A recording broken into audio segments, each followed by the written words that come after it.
Hello, if you are here after watching my analysis on Parktown, you do know that we do have a $1 million question to answer. And if you have not, you can do so by clicking here. Now, having Aurelle EC just next to Parktown residences, which development then should I buy? Now, welcome to my channel. I'm Jocelyn Chua. After 8 years as a teacher, I'm now a property consultant helping people to find more than just houses. Whether you are a first-time buyer, investor, or just love rare estate, you are in the right place. Now, in today's video, I'll be putting out 3 important deciding factors for you if you are deciding to go between Aurelle EC or Parktown residences. Knowing the features and detail of Parktown mentioned in my previous video, Aurelle EC developer is Simlian and is located right beside Tenet of Tampines Street 62.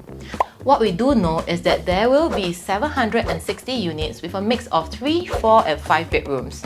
And the estimated TOP date is at Q4 in 2027 to 2028. Now, what is also interesting is that this EC is the second GFA EC to be launched after Novo Place. It is important to know that these 2 developments are going to be launched at the same time, and they are almost side by side. Now, whether to choose Aurelle or Parktown residences, age is the first factor you need to consider. Because if you buy Aurelle, it means that you will be locked down for at least 8 to 9 years. Now, this is because you need to wait for about the usual 3 to 4 years to TOP, followed by 5 years of MOP period. Now, during these 5 years, you and your spouse will not be able to purchase any other residential unit even if you do have the cash. Now, unless you are really very young, like, 8-9 years is a long time, and your loan tenure will be affected in the future. Now, take for example, if you are age 45 this year, 9 years later you'll be 54. Now, if you plan to do another upgrade, you will only be able to loan for 11 years, unless you increase your down payment and then stretch your loan tenure. Now, plus with a shorter loan tenure, your monthly installment will also increase. So like I said, if you are very young, in your 20s, 30s, when time is on your side, or if you are in your 50s when this is probably your last move or your second last move, then yes, I would definitely advise you to go for Aurelle EC. Then I have to say, it will be a no-brainer. Now, however, if you're in your late 30s, 40s, this is where every decision you make matters. I will say, wait a minute, don't rush in, and you have to weigh every option first. Now, don't waste 8 to 9 years of your life waiting for its MOP, then find out later it is harder for you to take the next move due to more expensive future houses prices and higher monthly commitments. So if you are in your 30s, 40s, then yes, Parktown might then be a better choice for you, in my opinion, so you can have the option to flip and reinvest again before your last move in your 50s, which you will then want to cash out and right size. Of course, this is just me simplifying things. Property planning is a long-term thing, which there are other factors to consider to meet different property needs and goals. If you have a lot of thoughts on your mind or questions that you'd like to clarify or need help in just breaking things down, just reach out to me. The next factor to consider is your finances, which include your down payment. It is interesting to know that there are many people who think EC means affordable. Might not be true. Now, to buy an EC, you might need to come up with more down payment. Basically, there is a difference in terms of loan calculation if you are buying an EC versus a condo. Now, because with the same income, your loan that you can get from an EC is about half of that of a condo. Now, because to buy an EC, the matrix used to calculate your loan is MSR, which is mortgage servicing ratio, whereas TDSR, total debt servicing ratio, is used when you purchase condos.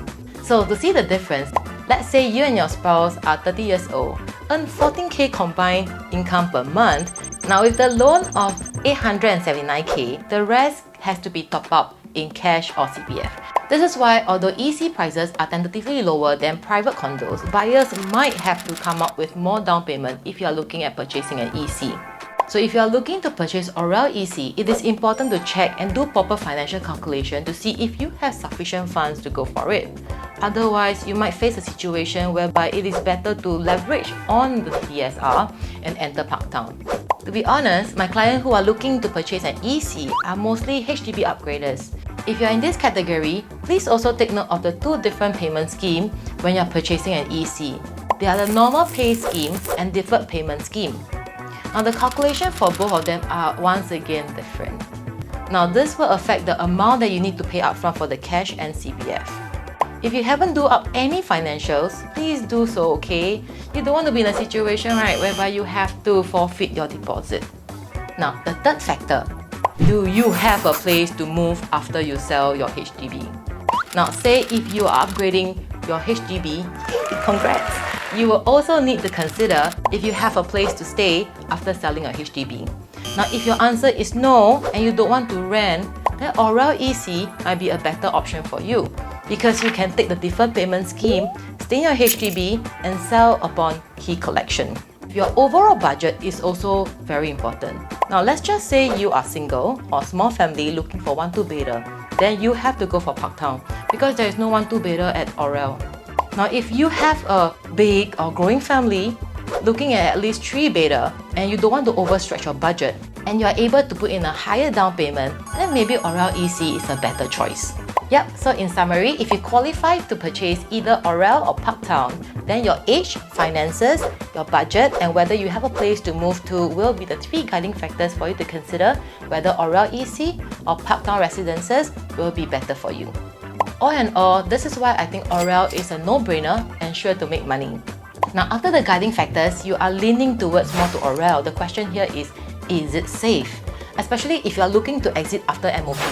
Now, looking at the area analysis, I took the surrounding developments to do a comparison. Now, City Life and Tampines Trillion are the former EC and of course Tenet.